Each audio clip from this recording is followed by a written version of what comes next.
The most dangerous hour after society collapses isn't T, when the food runs out or when strangers start testing locked doors. It is the first 60 minutes after the system fails and your brain hasn't caught up yet. That hour is where physics keeps moving, biology misfires, and human behavior spikes into something reckless. And the data from blackouts, natural disasters, and sudden infrastructure failures all point to the same uncomfortable truth. The transition kills more efficiently than the aftermath.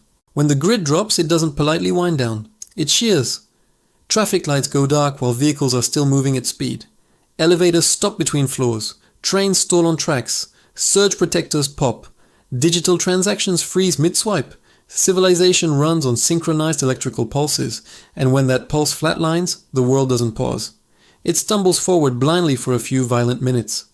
If you're driving when it happens, you are sitting inside 2 tons of kinetic energy. Human reaction time under surprise conditions increases measurably. Even an extra half second at city speeds means several meters of uncontrolled travel. Intersections without signals become probability experiments. This is why the first survival move is brutally simple and emotionally difficult. Slow down and remove yourself from motion. Pull over safely. Do not try to beat the chaos home. Most early injuries during blackouts cluster around traffic collisions and falls because people continue moving inside a system that has already stopped coordinating itself. Reducing your movement reduces your exposure to everyone else's panic. Now let's talk about what's happening inside your skull. Sudden system failure triggers the acute stress response. Adrenaline spikes, cortisol floods your bloodstream, your heart rate increases, blood flow prioritizes large muscle groups. That's fantastic if you need to sprint from danger. It's terrible if you need to think clearly. Under acute stress, the prefrontal cortex, the rational planner, loses dominance. Your thinking narrows. You crave immediate action. This is why stores fill within minutes of a crisis announcement. It's not stupidity. It's evolutionary wiring misapplied to modern complexity. So the second survival insight is procedural calm. You don't invent your plan during the first hour. You execute it. Lights out? Secure water immediately. Municipal water systems rely on electrically powered pumps to maintain pressure, especially in high density or elevated areas. Water towers provide temporary gravity-fed flow. But once pumps stop or backup generators fail, pressure declines. You may have a narrow window before taps weaken or contamination risk increases. Fill containers, sinks, bathtubs, anything clean. 1 liter equals 1 kilogram. Every filled container is stored time. Dehydration begins impairing cognition within a day, but the opportunity to store water may vanish within an hour. This works because you're leveraging the residual pressure of a dying system before it equalizes. While others are refreshing their phones, you are storing mass and stability. The third threat creeps in quietly: fire. During blackouts, residential fire incidents increase because people revert to candles and improvised flames. Open flame plus stress plus unfamiliar darkness is a bad equation. LEDs, on the other hand, convert energy to light far more efficiently and produce minimal heat. Less heat equals less ignition risk. Headlamps keep your hands free, reducing accidental tipping. The physics here is simple. Eliminate unnecessary combustion sources during instability. Darkness feels threatening, but accidental fire in a powerless city is worse. Silence follows. No compressors humming, no distant highway murmur, no electronic buzz. The sudden drop in ambient noise unsettles the nervous system, because humans evolved to interpret consistent environmental sound as safety feedback. When that sound vanishes, your brain flags anomaly. An anomaly triggers vigilance. People step outside looking for confirmation. Conversations grow intense. Rumors ignite faster than facts. Communication networks overload almost immediately because everyone checks at once. Voice calls fail first because they require sustained bandwidth. Text messages often slip through because they are data light. Preserve your device battery, switch to low power mode, dim your screen, avoid endless scrolling. Information without verification amplifies stress. Stress amplifies bad decisions. This section is based on practical field survival experience rather than formal academic sources. Now let's address crime without fantasy.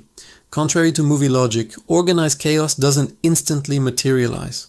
What rises first is opportunistic behavior. Criminology shows that crime increases when three elements converge: motivated offenders, suitable targets, and lack of guardianship. When alarms fail and police response slows due to communication strain, perception shifts, and perception alone can change behavior. Your goal in the first hour is not confrontation. It is reducing visibility, lock doors early, draw curtains after dark. Avoid advertising that you have light, supplies, or working power. In unstable conditions, invisibility is security. Next comes food preservation. Bacterial growth accelerates in the temperature range between roughly 4 degrees and 60 degrees. A closed refrigerator maintains safe temperatures for around 4 hours if left unopened. A full freezer can hold safe temperatures for up to 48 hours because frozen mass slows thermal exchange.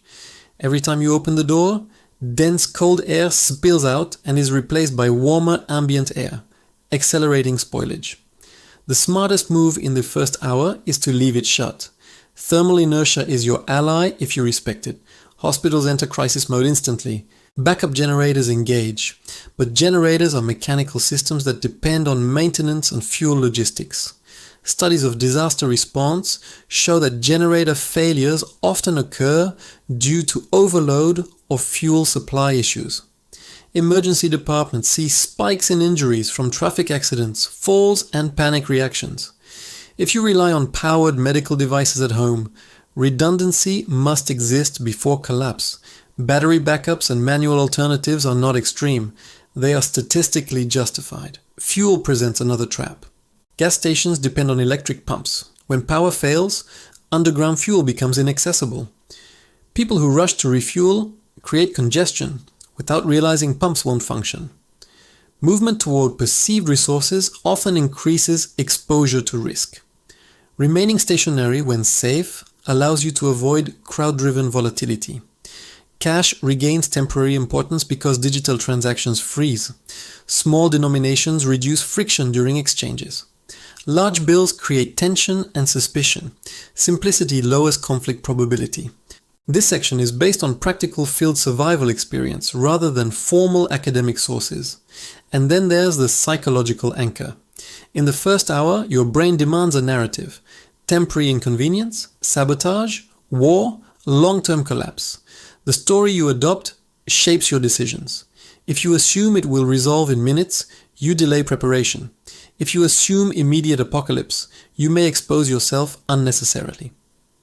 The balanced approach is conditional permanence. Act as if restoration may take days but remain adaptable. This mindset prevents both complacency and hysteria. Most injuries during disasters occur during transition phases. Once a new normal establishes, even a lower functioning one, human behavior stabilizes. The first hour is pure transition. Systems failing faster than people can process. Hormones flooding faster than reason can respond. Crowds forming before facts solidify. If you survive that hour with discipline, the risk curve drops. Roads clear, people retreat indoors, community patterns begin to form. Humans are remarkably adaptive once uncertainty becomes predictable. But the spike, the violent upward thrust of chaos, belongs to the beginning. So when the grid hum dies and the familiar glow fades, understand what is happening beneath the surface. Physics continues. Biology overreacts. Psychology scrambles. Your advantage comes from stepping out of momentum, securing essentials while residual systems still function, eliminating unnecessary hazards, reducing visibility, conserving energy, and refusing to let stress dictate movement. The most dangerous hour after society collapses isn't defined by explosions or dramatic confrontations. It's defined by misjudgment, by people moving too fast inside a system that has already stopped coordinating itself. Survive that first 60 minutes with calm discipline, and you move from being part of the surge to being outside it. And in collapse, being outside the surge is often the difference between becoming a statistic and becoming a survivor.